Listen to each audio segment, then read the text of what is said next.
More crazy news from the world of chess, which is why I'm here. Today was round 5 of the U.S. chess champs taking place in St. Louis. And there was a game between Christopher Yu and Fabiano Caruana, but the result disappeared all of a sudden, even though the game finished. And then, a little bit later, a tweet has appeared. And I'm going to read out the tweet for you guys. Official statement from the St. Louis Chess Club regarding the expelling of Grandmaster Christopher Yu from the 2024 U.S. Chess Championship. At the conclusion of his game on October the 16th, Grandmaster Christopher Yu crumpled his score sheet, stormed out of the tournament hall, and struck a videographer from behind. The St. Louis Chess Club immediately provided assistance to the videographer and called the police, who responded. Chief Arbiter Chris Bird expelled Yu from the tournament due to gross violations of our code of conduct and the U.S. Chess Safe Play policy. The St. Louis Chess Club fully supports this decision and has banned Yu from the club. Yu's results from rounds 1 to 5 will be annulled, and the tournament standings will be adjusted accordingly. Players scheduled to face Yu in the remaining rounds will receive a bye, granting them an additional rest day. We take player conduct seriously and do not tolerate violations of our standards. We acted swiftly to address the situation, ensuring a respectful and safe environment for everyone involved in the tournament.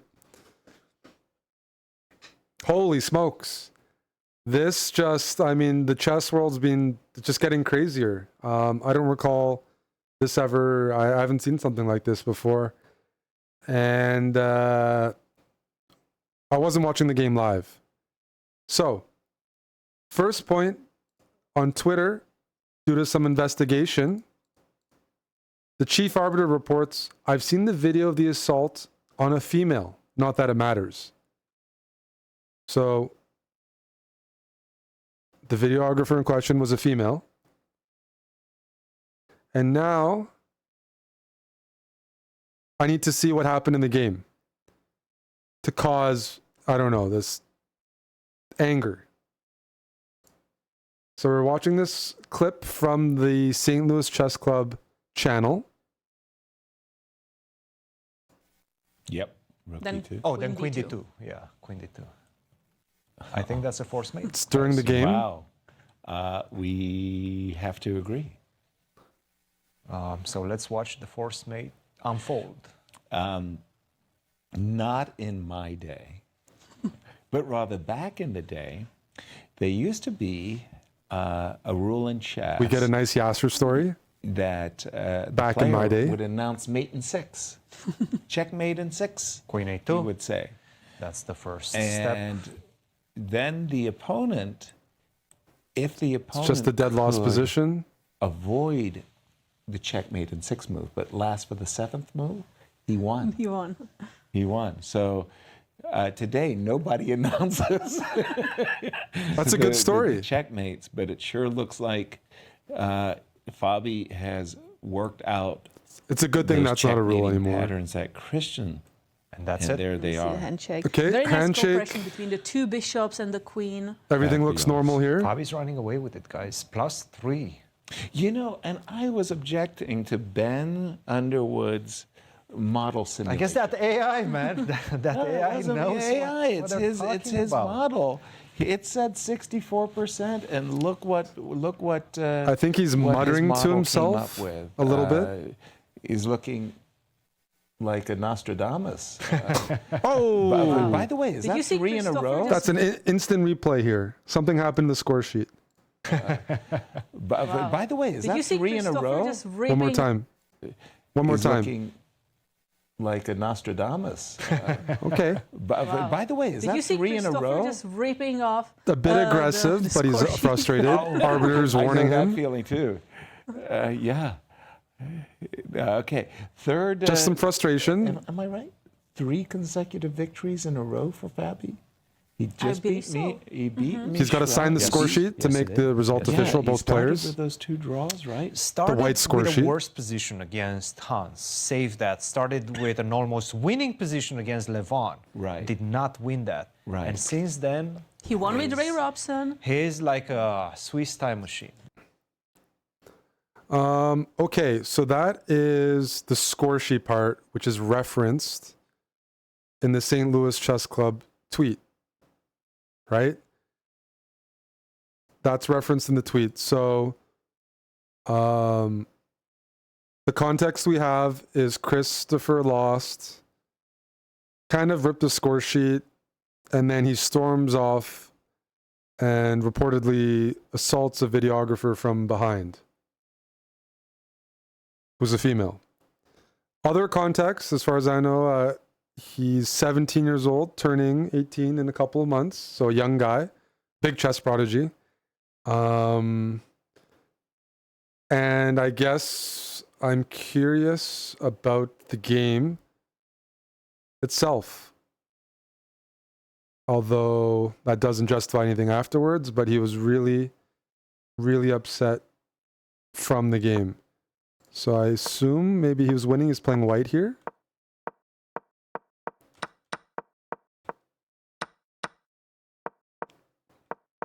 A good opening. Or white's just up in exchange as compensation because black has the bishop, pair, and a pawn. I'm going to just scroll through this quickly. Black's fighting back because the position's opening up for the bishops. The bishops are saying hi. The queen is coming in. Oh, this is just very sloppy, whatever happened here. Oh, this is a really bad move because of what happens in the game. Now that bishop on d4 is like killer. And black, I mean white can hardly move because of the pin. And then it's just losing. It's just losing after a couple of moves, but it wasn't like white was winning. It just wasn't a good game by white. White wasn't winning. It's an exchange up that's hard to convert. Okay.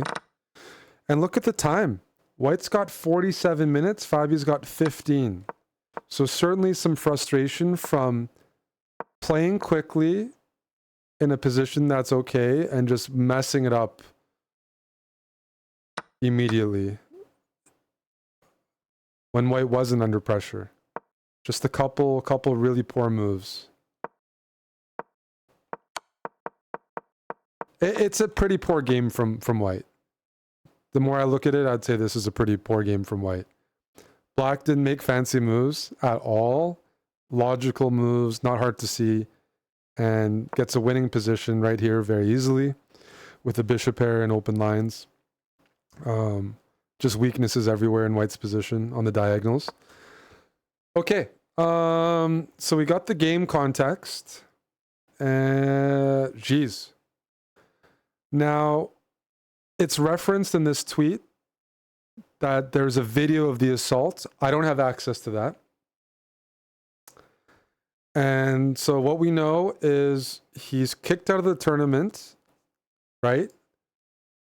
And banned from the club. I don't know if that's a permanent ban, a temporary ban. Now, in case you're wondering what the word ban means, when there's a situation like Hans Niemann being banned from St. Louis Chess Club, he is banned from their events. The reason he's playing at the U.S. Championships is it's a USCF tournament. It's run by the U.S. Chess Federation. St. Louis bids on it, but it's still under the jurisdiction of the USCF. So a St. Louis Chess Club event would be something such as the Sinkfeld Cup or the America's Cup. So I believe a ban would refer to like their normal events like that.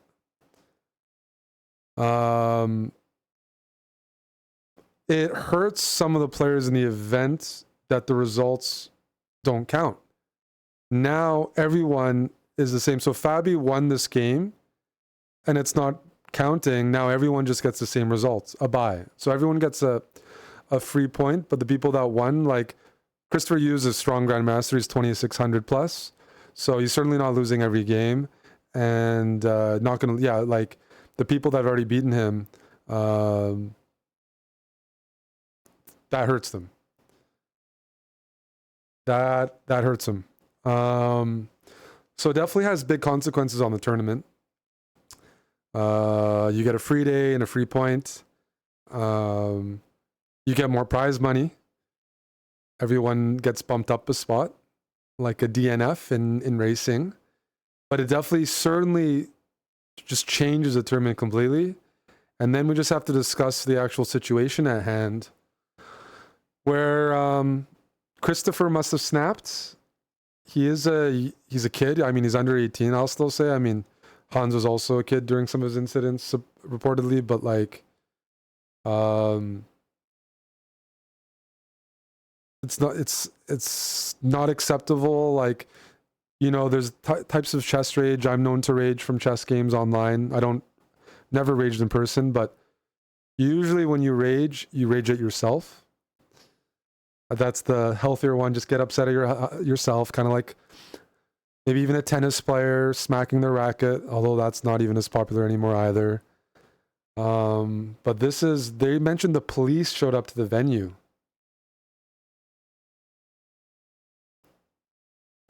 It just like, this is like, I totally new. So like, when the word, yeah, like when the police are called and they use the word struck, I don't know if that's a push or a punch. But it clearly required, you know, immediate attention. So like, not only is there's a ban from the St. Louis Chess Club, but there's video evidence. So I assume the next thing that's going to happen, this is still pretty new territory, is a ban from the US Chess Federation. And yeah, the chief arbiter, this is the chief arbiter tweeting here. And he says it's a video of the assault. He uses the word assault. Gonna probably get a ban from the US Chess Federation and a ban from FIDE, I assume as well. You know, I don't mind covering these videos, but I still think like he's a young guy and it sounds like he needs some help or some assistance in controlling some of that anger and rage. Like, I don't know what happened. So I'm like, he was clearly upset at himself and he rips up the score sheet. So we don't know, was it a case like paparazzi? I've heard of paparazzi cases when they're like, there's been famous cases where they're like following someone who's like an actor or a famous person who's kind of messed up recently or whatever. And then that actor snaps and is like punched or like thrown away the camera. There's quite a few cases like that, but this is struck from behind. So like, was the camera following and he like snapped from that and went after it? I don't know. I don't have the video, but it's doesn't look good under any case. And I don't think anyone's questioning the decision of the St. Louis Chess Club. It's for sure the right decision immediately in terms of like expulsion from a tournament, ban. I don't think there's any other way to do it, but give all the players a bye. Like, you can't keep the points for the players that have already won because other players could say, hypothetically, I could have played and won too. So I think everything they've done is logical and the right thing. It's just a sad case. It's a sad case. And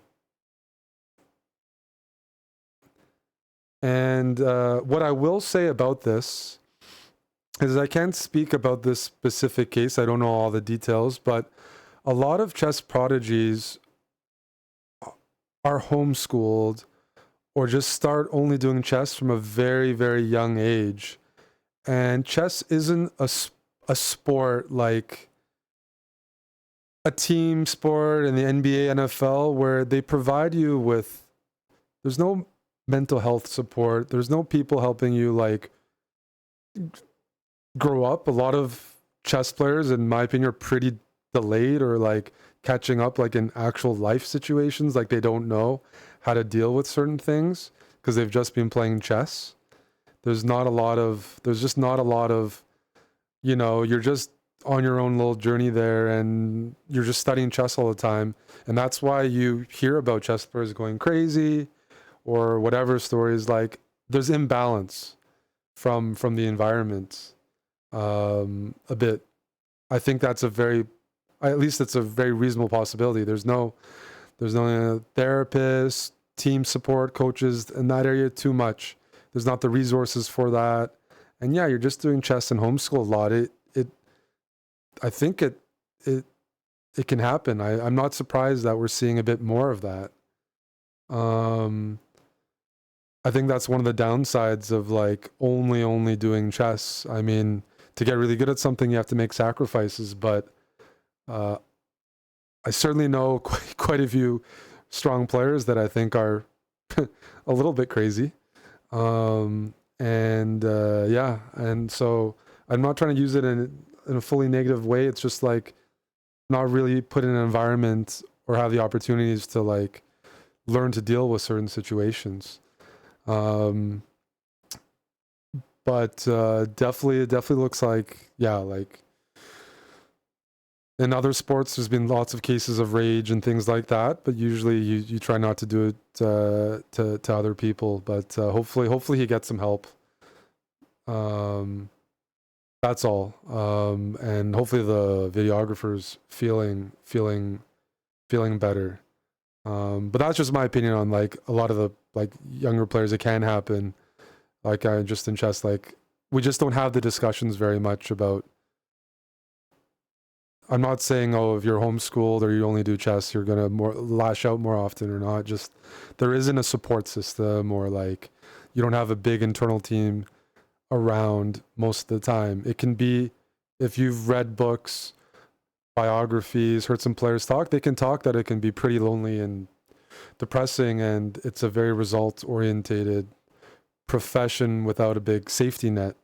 So that's part of the reason I stopped competing. Not saying like, again, the rage was like too much. It's just that like there can be a lot of pretty dark thoughts.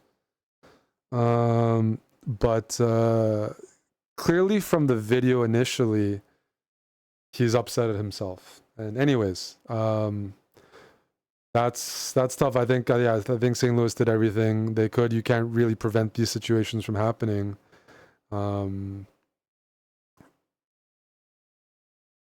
So, yeah, and I don't know. Any questions from the chat? I'm not really. Yeah, it's just sad. I've dealt with rage, but no, not in over the board, not over the board, and not really in situations like this so much. I haven't seen it too much. Like, for example, if you ask me about ripping up the score sheet, I don't have a big issue with that.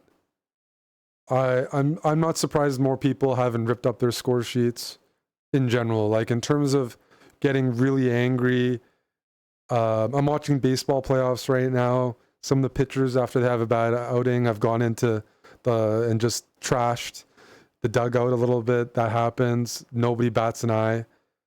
Ripping up your own score sheet, nobody else's property. Like, okay, you have like you snap for a small second and you rip up something that's generally your own.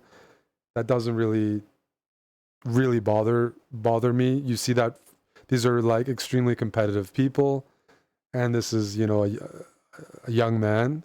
So that part doesn't bother me at all. It's when you affect other people, like that's when, whether it's my own rage or something like that, it's like, that's when got to take a look at it and try to work on that. Now, if you're new to chess, last year, Hans Niemann trashed his hotel room and got banned from the hotel, and the St. Louis Chess Club banned him from events or referenced that as one of the things. He trashed his hotel room. I covered that a little bit. And I understand why he's banned from that. I'm not saying, oh, it's the worst thing to do in the world. It's not professional. You're going to get in trouble. But, you know, it's not comparable to something like this. But that's 2 consecutive years where we've kind of seen some pretty serious rage that I haven't, that wasn't a thing before as often. It seems to, like, it's back-to-back years. So if Hans is getting banned from the St. Louis Chess Club for that, then, and they have a relationship with the hotels, so it's understandable, then this is much more severe. Anything physical contact. And, you know, I've had a fight, but it was a wholesome wrestling, lawn wrestling match for the most part. So it was, that was not very ragey. No. Yeah, raging after games is, it really depends how you do it. There's been a U.S. Chess Championships. If you guys go on YouTube, it was, I think, Irina Krush versus Anna Zatonsky from Oklahoma, from Tulsa, maybe 2008 or something. A piece went flying. A piece goes flying afterwards. Somebody might be like, that's really dangerous. It could hit someone. You could make that argument. There's been some moments of rage, but like this is a totally another level. So, yeah, I just, I mean, part of what I'm trying to get to is like, how do you talk about these topics or kind of prevent it a little more in the future, right? And I can say I definitely don't think, like, it's what I was saying, alluding to, I don't think most players get an opportunity to, like, again, like, see a sports psychologist or necessarily have someone to talk to all the time to try to, like, let out some of the things or work on these issues and recognize it. So hopefully, yeah, I mean, yeah, it's terrible. It's terrible. But this is different. This is different than the cheating situation, of course. 2 totally different areas. But that's all the information we have right now. I don't see any big questions there, but yeah, Christopher Yu banned from the club, expelled from the tournament, results all annulled. Videographer struck. We don't know if there's going to be charges. I'm not a legal expert. If like there's an age or things like that, I don't know to what extent this is going to be. I don't know. But I don't know if there's going to be more security at tournaments now. You're looking for security for cheating. Now is there going to be security for physical altercations? I don't know. I don't know what to do but yeah. There was a case in tennis, if you recall the US Open a few years ago. Player got frustrated and hit the ball just out of frustration, not anyone, but it hit, I think, a ball girl, right? And that often can result in losing your match or getting kicked out of the tournament. Djokovic. But that was like not intended to hit someone. So even compared to that, this is more serious. I'm trying to find some parallels. I think there was some case at the Chess Olympiad 2002. Didn't really play chess back then, where a grandmaster maybe struck someone. I'm not talking about the fight in a bar. I'm talking about a different situation. I'm not talking about the bar fights. Maybe a photographer, someone else was struck. This is another one that happened like 20 years ago. I don't know what led to it, and that was before the YouTube. But it's still super rare. Yeah. Well, tennis, I'm making some parallels because I watch it and it's an individual sport and you see some frustration. I don't have an issue with, of course, the score sheet. I'm not the person trying to judge everything, but yeah. I don't know if he's traveling with parents there. He's 17 years old. But that's crazy. That's crazy. So yeah, there you have it. There you have it. And that's all. I don't know if there's more information that'll come out that's worth making a video. You might see me back, but I hope the videographer gets treated for the physical altercation and any medical assistance, and yeah, it gets sorted out there. But it definitely puts a black cloud over the tournament.